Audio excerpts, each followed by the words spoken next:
अस्सलाम वालेकुम। खालिद सैफुद्दीन आपके साथ। हम बात कर रहे हैं 21 अगस्त के लिए, नए हफ्ते के लिए, आने वाले हफ्ते के लिए। और जनाब, समय पहले हम जो हमारा सेशन गुजरा है जुमे का, उसको थोड़ा सा रैप अप कर लेते हैं।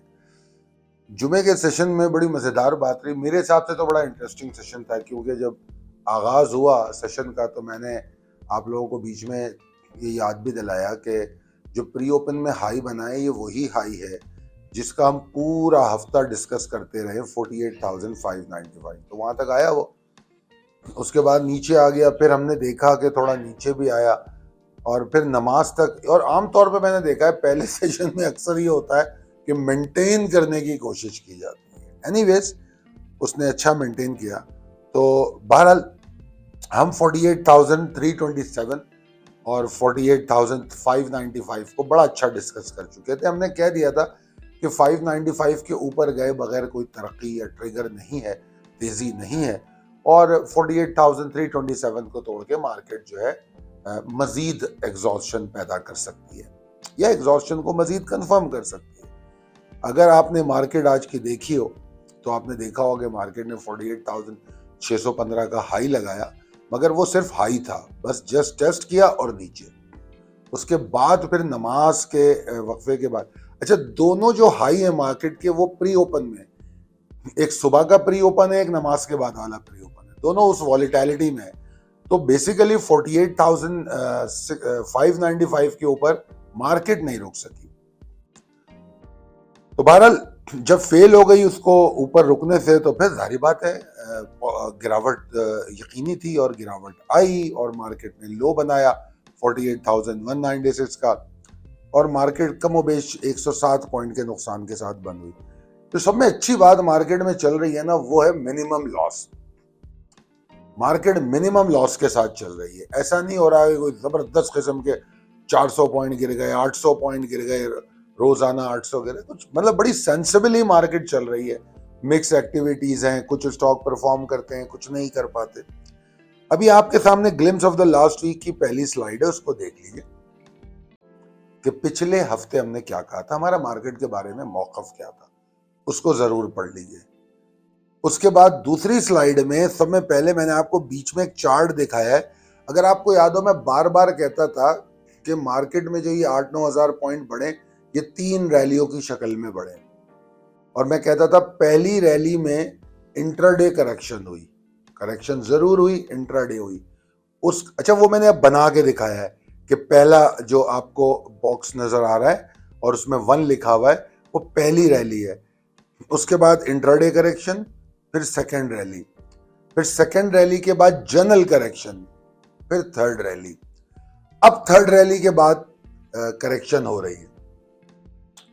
और फर्स्ट रैली में क्योंकि ताकत बुल्स की बहुत ज्यादा थी, तो इंट्राडे करेक्शन से ही काम चल गया। उसके बाद सेकेंड रैली में ताकत थोड़ी कम हुई मगर मौजूद थी, तो थोड़ी सी जनरल करेक्शन से काम चल गया। थर्ड रैली में ताकत अब मजीद कम हो गई है। ऑब्वियसली यार, मार्केट कहां से कहां बढ़ गई है, तो ताकत तो कम होगी।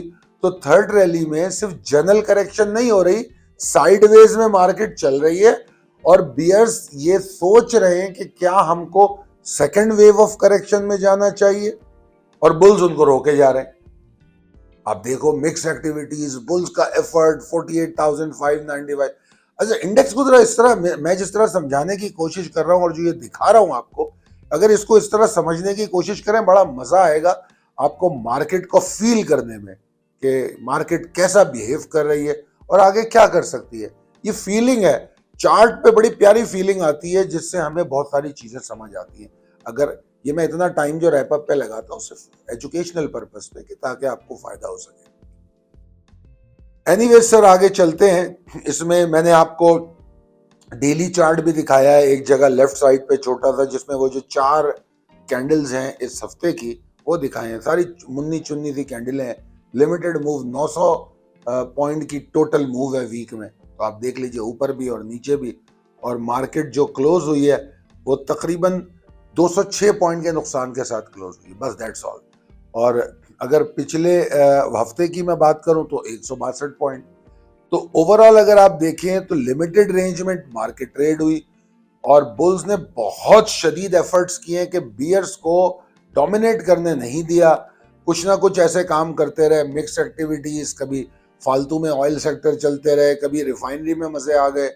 बहरहाल उसने कोशिश की किसी तरह मार्केट को मेंटेन करे, सपोर्ट्स को होल्ड करे, तो किया उसने। मगर बहरहाल वो है उसी रेंज में, रेंज से बाहर नहीं निकल पाया। एफर्ट जरूर थी, इतना मोमेंटम गेन नहीं कर पाया कि वो रेंज से बाहर निकल के कोई नई रैली की नवीद हमें सुना दे, ऐसा नहीं हुआ। और जनाब अगर आप देखें तो मैं ये भी कहूंगा कि बावजूद इसके कि बुल्स की एफर्ट थी, बॉटम बड़ा अच्छा सिक्योर किया, बावजूद इस बात के भी कि दोनों हफ्ते का लो 38,000 के नीचे रहा है। तो sharp and quick recovery market में देखी गई जो बुल्स की और इन्वेस्टर के बिलीफ पे पॉइंट करती है। बड़ी सारी पॉजिटिव बातें, फॉरेन इन्फ्लोज हमें इस हफ्ते भी मिले, पिछले हफ्ते भी मिले, और हम अगर हम इस महीने और पिछले महीने को देखें तो कुछ फॉरेन इन्फ्लोज भी हो रहे हैं। अगर मैं पीछे चला जाऊं तो कंसिस्टेंट सेलिंग थी, सिर्फ सेलिंग थी, फॉरेन आउटफ्लोज हो रहे थे और लोकल इन्वेस्टर माल खरीदता रहता था। अब हम ये देख रहे हैं कि लोकल इन्वेस्टर न सिर्फ प्रॉफिट टेकिंग कर रहा है, बर वक्त और टारगेटेड बाइंग भी कर रहा है। तो बड़ी मुझे तो बहुत अच्छी लग रही है मार्केट, क्योंकि हम निकल चुके हैं, हमने सही जगह पे एग्जिटें ली हुई हैं और हम हाथ में कैश लेके अब नए स्टॉक ले रहे हैं जो सितंबर पोर्टफोलियो के। शायद मुझे इसलिए ज्यादा अच्छी लग रही है क्योंकि मैं एग्जिट करा चुका हूँ, बहुत सारे स्टॉक से एग्जिट करा चुका हूँ और अब नए स्टॉक में एंट्री ले रहा हूँ, तो शायद इसलिए अच्छी लग रही हो। जिन्होंने माल लेके रखा हुआ है उनको शायद अच्छी ना लग रही हो, वो इस बात को रो रहे हो कि यार मार्केट 48,000 आ गई, 49,000 आ गई, हमारे रेट तो नहीं आए। ये एक बड़ा नॉर्मल सा सवाल है कि हमारे रेट तो नहीं आए। तो भाई आपके रेट कभी भी नहीं आएंगे, या जब आएंगे तो उस वक्त माल आपके पास नहीं होगा। रेट आ जाएंगे, उस वक्त माल नहीं होगा आपके पास। और मैं ये इसलिए कह रहा हूं कि जो सही वक्त पे सही फैसला इस मार्केट में नहीं कर सकता वो सिर्फ नुकसान उठाएगा, सिर्फ नुकसान उठाएगा। ये बेकार की बहसों से बाहर निकल जाए, short term trade, long term trade, फला फला फला, इससे कोई फायदा नहीं है। असल बात यह है कि आप सही वक्त पे सही फैसला कर लें, चाहे वो मीडियम टर्म ट्रेड हो, लॉन्ग टर्म ट्रेड हो, शॉर्ट टर्म ट्रेड हो। एग्जिट क्या लॉन्ग टर्म वाला नहीं लेता? लॉन्ग टर्म वाला लेके क्या अपनी वसीयत में लिख के चला जाता है? सिर्फ यही काम करता है वो। Is that only a long term trade? No, ऐसा नहीं है यार। वो भी चेंज करता है, माल बेचता है, नया माल लेता है, उसकी टेक केयर करता है। ये एक पौधा है, इन्वेस्टमेंट एक पौधा है जिसको खाद भी देनी पड़ती है, पानी भी देनी पड़ता है, उसका भी ख्याल रखना पड़ता है। ऐसे थोड़ी, हाँ चलो अगर आपको बच्चों के लिए लेके छोड़ देना है तो डिविडेंड बेस्ड शेयर लो ना यार, हर शेयर में क्यों जाते हो? फिर कैपिटल गेन वाले शेयर में क्यों जाते हो? जाओ जाके डिविडेंड वाले शेयर लो और फिर मत देखना उनको। तो लिहाजा अपने तर्ज अमल को तब्दील कीजिए। ये बेकार की बातें, बहस व्हाट्सएप ग्रुपों पे, ये मार्केट तो शॉर्ट टर्म ट्रेडर की है ही नहीं, ये मार्केट तो सिर्फ इन्वेस्टर की है। एक साहब आते हैं, अरे नहीं भाई ये मार्केट तो सिर्फ चंद लोगों की है, वो एक नया फतवा लेकर आते हैं। फिर कोई कहता है कि यार इस मार्केट में लॉन्ग करने की जरूरत नहीं है। मेरी एक साहब से बात हो रही थी, उन्होंने कहा ये मार्केट सिर्फ शॉर्ट की है। तो मैंने उनको कहा कि मैं जितने अरसे से इस मार्केट में हूं, मैं हाउस में भी जब होता था ये जुमला मुझे सुनने को मिलता था कि यार बस ये मार्केट तो शॉर्ट वालों की है। अच्छा ठीक है। फिर वो कहते थे कि अक्सर लोग कहते थे कि यार खालिद साहब जब भी मैं माल खरीदूं ना आप शॉर्ट कर दें, क्योंकि मैं खरीदता हूं तो मार्केट नीचे चली जाती है। इस तरह डिप्रेस गुफ्तगू करते थे, अपनी गलतियों को नहीं पकड़ने की कोशिश करते थे। कभी मैंने किसी को नहीं देखा, मैंने रोते हुए, कोसते हुए, मार्केट को बुरा कहते हुए सुना। अल्लाह का शुक्र है कि अब मेरे पास, मैं कह सकता हूँ 10-15 सालों के बाद मेरे पास जो मेंबर्स और जो लोग मेरे साथ काम कर रहे हैं, उन्होंने न सिर्फ ट्रेनिंग्स की हैं बल्कि अभी जो ताज़ा ट्रेनिंग हुई है पिछले वीकेंड पे, तो उसका मैं फीडबैक ले रहा था अपने मेंबर से, तो वो मुझे ये कह रहे थे कि अल्लाह का शुक्र है हमें पता लग रहा है हो क्या रहा है। गलतियां अभी भी हो रही होंगी, वक्त के साथ साथ सीखेंगे, प्रैक्टिस करेंगे तो सीखेंगे, सिर्फ कोर्स से भी कुछ नहीं होता। एनीवेज, तो बताने का मकसद ये था कि लोग जो है कहते थे कि शॉर्ट ही शॉर्ट है। बिलीव में, अगर आप मेरे साथ बहस करने बैठ जाएं तो मैं आपको चार्ट के थ्रू दिखाऊंगा कि मार्केट में मार्केट ऊपर ज्यादा जाती है, नीचे कम जाती है। फर्क सिर्फ इतना है, मैं कई दफा अपनी ऑडियो में समझा चुका हूं, कि जो एक्साइटमेंट होती है, जो ऊपर जाने का रास्ता होता है, वो स्लो और ग्रेजुअल होता है, और नीचे का रास्ता तेज होता है और कम दिनों का होता है। यानी कि अगर 15 दिन ऊपर गई है, तो जब नीचे आती है तो 3 दिन, 4 दिन, 5 दिन और जोर से आती है, मां सिवाय इसके कि कोई बड़ा डिजास्टर हो, वो तो एक अलग स्टोरी है। जो रेगुलर मूव्स हैं उसमें देख लीजिएगा, नोट कर लीजिएगा ये बात। अच्छा, मगर नीचे वाली कैंडलें तेजी से नीचे आती, क्यों आती हैं? मैंने इसके बारे में भी कई दफा बताया कि इंसान के दो जज्बात है, खुशी और गम।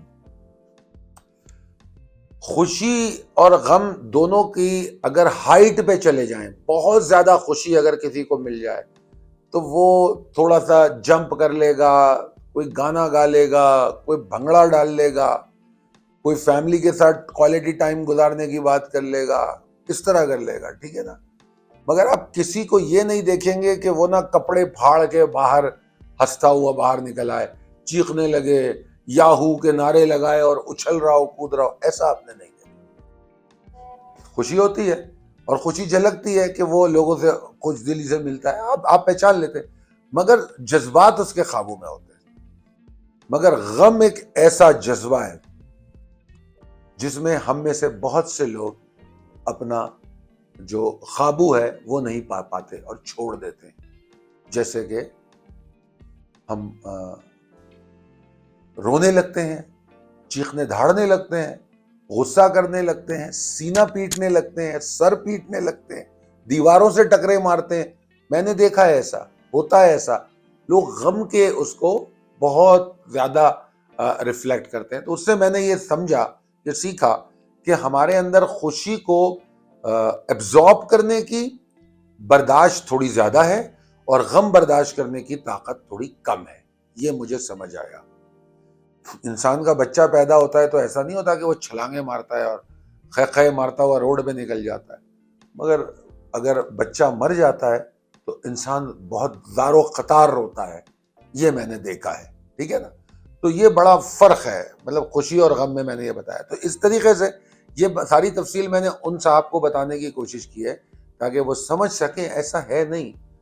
अगर जिंदगी का अल्लाह ताला के शुक्र के साथ मवाजना किया जाए, पहले अल्लाह का शुक्र अदा करें कि अल्लाह ताला ने मुझे बहुत अच्छी ज़िंदगी दी, बीमारियों से पाक रखा, बहुत अच्छे हालात दिए, ऐसा सोच के फिर पूरी ज़िंदगी को अगर एवेल्युएट करें तो खुदा की कसम आपको ज़िंदगी में दुख कम और खुशियाँ ज़्यादा मिलेंगी। दिनों को काउंट कर लें, 365, चलें एक साल को ही देख लें, सिर्फ इतना देख लें कि 365 दिन में गम ज़्यादा थे या खुशियाँ ज़्यादा थी, तो बिलीव में खुशियाँ ज़्यादा निकलेंगी, मगर गम हाईलाइट ज़्यादा होता है।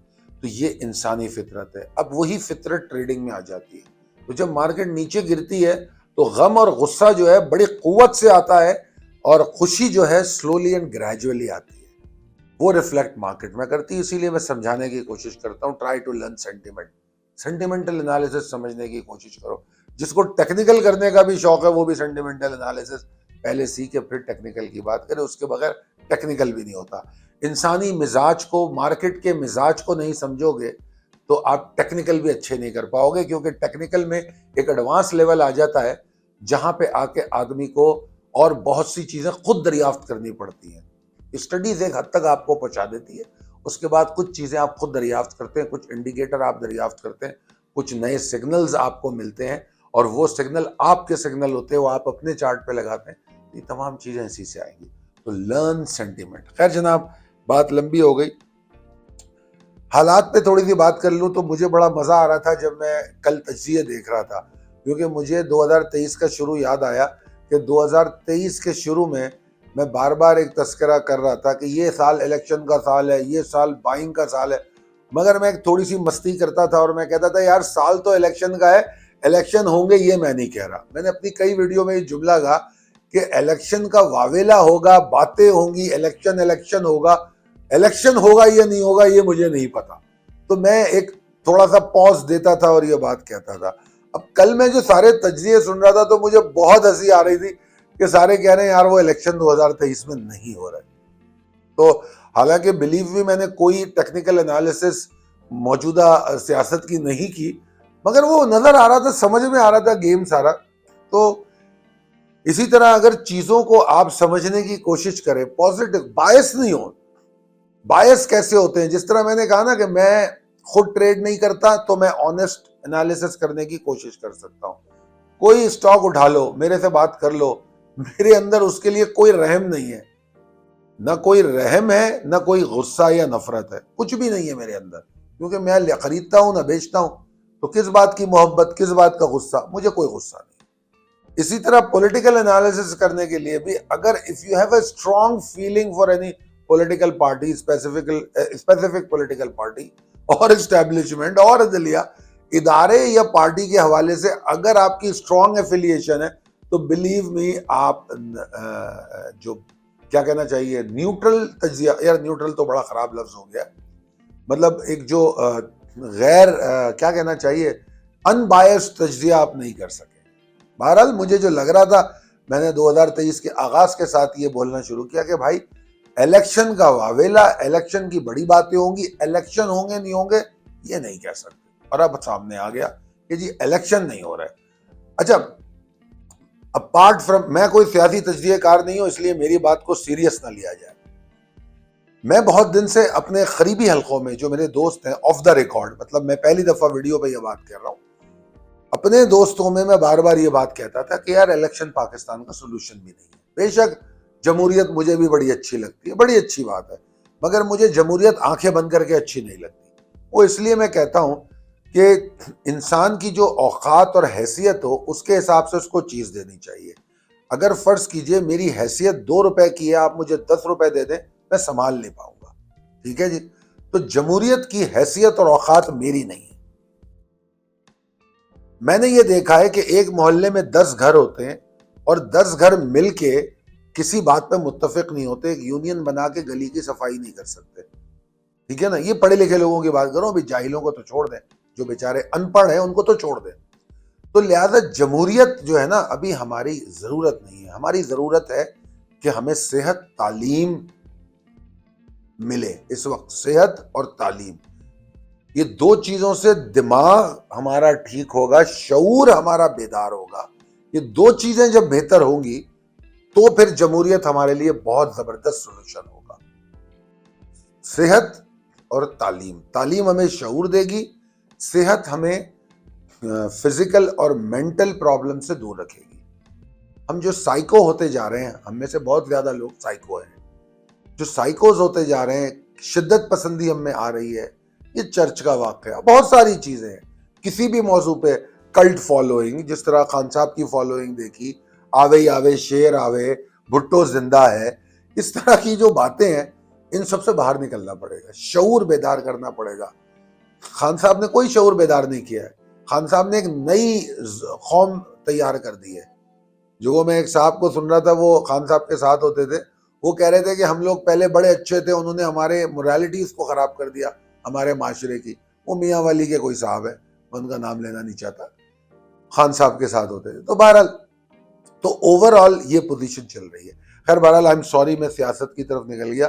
तो मैं बताना ये चाह रहा था कि ये जो केयर टेकर गवर्नमेंट है, या आप इसको टेक्नोक्रेट कहें, केयर टेकर कहें, कुछ कहें, उससे कोई फर्क नहीं पड़ता, बस इनकी नीयत अच्छी हो। मेरी तरफ से ये 2 साल रहे, 4 साल रहे, आई डोंट माइंड। आपके पास छोटे छोटे कामों के लिए पैसे नहीं है और आप गाड़ियां खरीदते हैं, आप घर फर्निश कराते हैं। खैर, पहला ही काम मुझे बड़ा खूबसूरत नजर आ गया निगरां वजीर आजम का। मैंने सुना कि वो अभी शिफ्ट नहीं हुए, घर की तज़ीन और आराइश कर रहे हैं। तो मैंने कहा क्या बात है भाई, 3 4 6 महीने के लिए आए हैं, तज़ीन और आराइश में लगे हुए। यार कमरे के अंदर से सारी चीजें सेट हैं, बाहर की थोड़ी बहुत रह गई है, तुमने कौन सा बाहर खड़े होकर तस्वीरें खिंचवानी है, सेल्फियां बनानी है। तो खुदा के लिए यार इन पे गौर करो। तो इलेक्शन के पैसे भी हमारे पास नहीं है, सीधी बात है। वो बातें अलग है कि सिक्योरिटी नहीं है, फलानी, सिक्योरिटी एक अलग इशू है। मैं कहता हूँ इलेक्शन के पैसे ही नहीं है हमारे पास। तो 2 4 साल ये हुकूमत, अगर इनकी नीयत अच्छी है, अगर इनके पीछे कोई बैठ के इनको चला नहीं रहा, मतलब एक होता है ना, हमारे यहाँ एक इदारा होता है जो बैठ के अपनी मर्जी से चलाता है, वो ड्रामेबाजी नहीं है। पाकिस्तान के हक में जो अच्छा है, अगर वो कर रहे हैं तो फिर ठीक है, ये लोग अच्छे हैं, मुझे इनसे कोई इतराज नहीं है। क्योंकि दूसरे आएंगे तो वो कौन से अच्छे होंगे, वो भी शक्लें इसी किस्म की होंगी। चाहे वो पीटीआई आ जाए, नून लीग आ जाए, पीपल्स पार्टी आ जाए, कोई भी आ जाए, इसी किस्म के लोग हैं ना यार।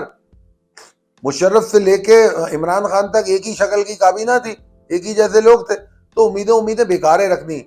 जो भी आ रहा है बस नीयत से काम करे, ये दुआ करें पाकिस्तान की भलाई के लिए काम करे। हमें कोई फर्क नहीं पड़ता, हम किसी के साथ नहीं है, हम पाकिस्तान के साथ हैं, जो पाकिस्तान के लिए इच्छा करे। तो मेरे हिसाब से पाकिस्तान में इस्तेहकाम उसी वक्त होगा, सियासी इस्तेहकाम उस वक्त होगा, माशी इस्तेहकाम उस वक्त होगा जब हमें सियासत वियासत नहीं करनी, इदारे शिदारे नहीं करने, हमें सिर्फ जो है ना सोचना है मुल्क की बेहतरी किस में होगी। खुदा के लिए अपने इदारों के बारे में मत सोचिए, मुल्क के बारे में सोचिए। खुदा के लिए अपने पॉलिटिकल कैपिटल के बारे में मत सोचिए, मुल्क के बारे में सोचिए। और निगरां हुकूमत से मैं मुद्दबाना गुजारिश करता हूं कि यार अगर तुम लोगों ने कल इलेक्शन नहीं लड़ना तो एटलीस्ट कोई काम तो ऐसा कर जाओ यार जो हिस्ट्री में तुम्हारा नाम याद रखा जाए, हम भी तुम्हें याद रखें कि यार वो निगरां गवर्नमेंट आई थी, उसने कुछ काम किया था। इतनी तो शर्म कर लो कि यार 4-6 महीने के लिए यार पैसा तुम लोग फिर भी कमाओगे, मिल जाएगा तुम्हें पैसा।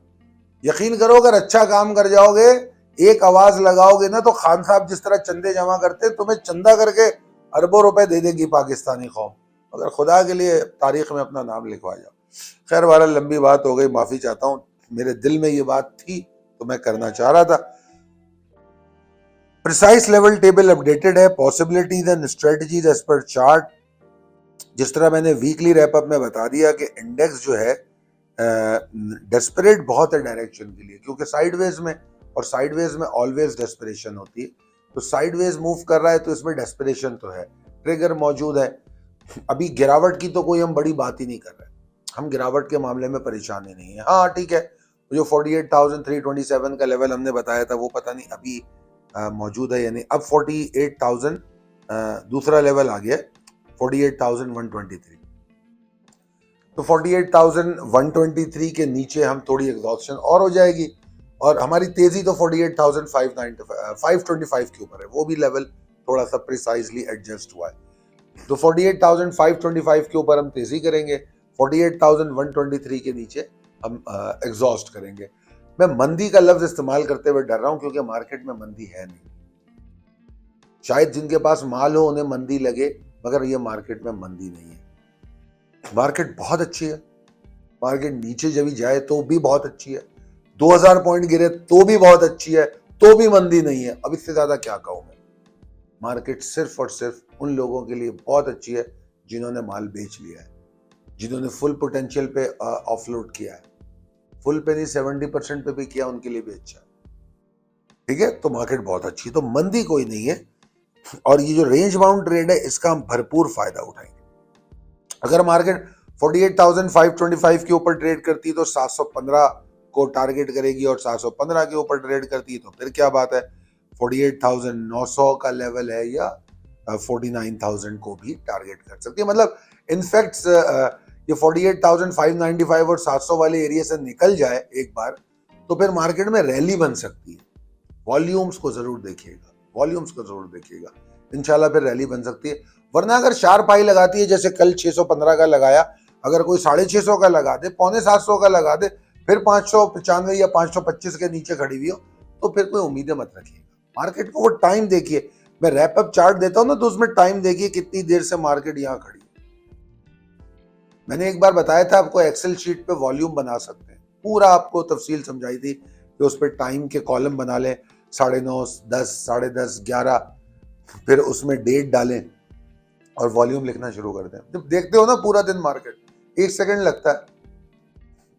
मेरे ख्याल में महीने 1.5 महीने में वो एक्सेल शीट जब तैयार हो जाएगी, उसको देखोगे तो उसके बाद इतना तजुर्बा हो जाएगा, फिर एक्सेल शीट की कोई जरूरत भी नहीं पड़ेगी। हमें तो नहीं पड़ती, अब हम देख के समझ लेते हैं कि हाँ जी एवरेज वॉल्यूम इस टाइम के कम है, इस टाइम के ज्यादा है। ये तजजिए और ये फतवे हम कहाँ से देते हैं, इसलिए कि हमने ये सब किया है। तो हमें अंदाजा हो गया है कि सुबह प्री ओपन में आमतौर पे कैसा वॉल्यूम होता है, अगर इतना है तो ये कम है, ये एवरेज है, ये ज्यादा है, एक्साइटमेंट है, तो वो सारी फील फिर अंदर आ जाती है। तो आप भी कर लें, कोई बुराई नहीं है। खैर बहरहाल 48,525 के ऊपर अगर वॉल्यूम जनरेट करता है तो बड़ी अच्छी बात है, मार्केट ऊपर जाएगी। ठीक है जी। मार्केट के अंदर 49,000 अगर कोई रैली बनी तो 49,500 तक की रैली की हमें उम्मीद नजर आती है अगर रैली बनी। और रैली कैसे बनेगी बता दिया। 48,123 से अगर मार्केट नीचे गिर जाए तो फिर 47,000 और 47,900 तोड़ने के बाद मार्केट में मसले शुरू हो जाएंगे। उसके बाद मार्केट में रास्ता थोड़ा बियर्स का लंबा नजर आता है। वो कहां तक है? 47,150 और 113 का लेवल है वहां तक। मगर मैं उसके नीचे भी मंदी नहीं कह रहा। मंदी से मुराद ऑब्वियसली हम तो एग्जिट ले चुके हैं, हम तो ऐसे एग्जिट ले रहे होंगे शॉर्ट टर्म के एग्जिट।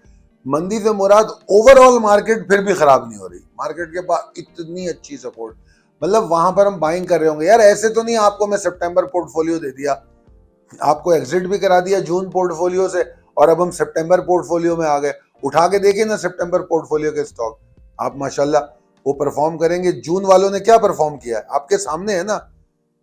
115% भी परफॉर्म किया है, 20% भी परफॉर्म किया है।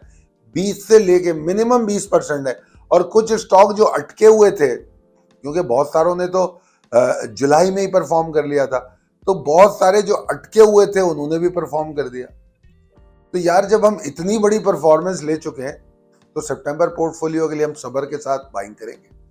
जून पोर्टफोलियो में भी आपको अगर याद हो एंड ऑफ जून जाके बाइंग हुई थी, अगर आपको याद हो एंड ऑफ जून, मई 26 को जून पोर्टफोलियो दिया गया था और एंड ऑफ जून में जाके बाइंग हुई थी। कुछ की जुलाई में भी बाइंग हुई थी। तो आराम से बैठे, कोई जल्दी नहीं है। सितंबर पोर्टफोलियो बाय करेंगे और फिर उसको बेचेंगे इंशाल्लाह ताला जो उसका टाइम है। हर पोर्टफोलियो का पिछले 2-3 पोर्टफोलियो का टाइम मिनिमम 2 महीने होता है, ज्यादा से ज्यादा 4 महीने होता है। तो उसमें जहां भी हमारे टारगेट्स अचीव होंगे हम बेच देंगे। तो बहरहाल ये सूरत हाल है, देख समझ के ट्रेड कीजिए। अगर आपको लगता है कि आप हमारी ये कॉल, हमारी ये गुफ्तगू आपके किसी काम आती है तो अपने दोस्तों के साथ ज़रूर शेयर कीजिए। और अगर कुछ सीखना और जानना चाहते हैं तो हमारे कोर्सेज और मार्केट को सिखाने के हवाले से प्रोग्राम्स चलते रहते हैं, उसमें आइए ज्वाइन कीजिए। इंशाल्लाह ताला आपको बहुत फ़ायदा होगा। बहुत शुक्रिया। अल्लाह हाफिज़।